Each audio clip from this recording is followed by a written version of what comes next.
Ką, draugai, šiandien parodysiu jums, kaip tobulai ir paprastai išsikepti žuvytę. Šį kartą naudosim lašišą.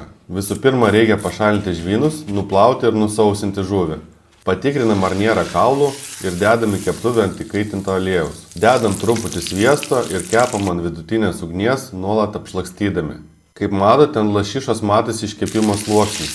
Taip, bet termometrą galite kontroliuoti iškepimo lygį. Didžiąją dalį laiko kepame odelę žemyn, kad jie apskrustų ir taptų traški bei valgoma. Užtarkuojame laimo žievelės, druskinam pipirinam ir apipilam sviestu, kur kepia žuvis. Ir šalia įdėsim truputį jūros dumblių salotų. Lašiša kaip steikas. Jos negalima perkepti ir galima padaryti ją tiek medium rare. Nes jeigu perkepsit, tai praras visas maistinės savybės, taps tiesiog kaip vata. Nu ką, ragaujam.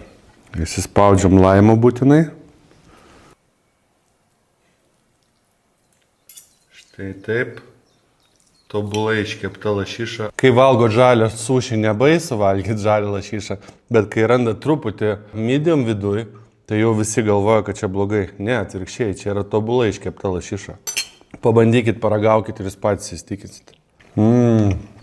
Prisiminsit mano žodžius.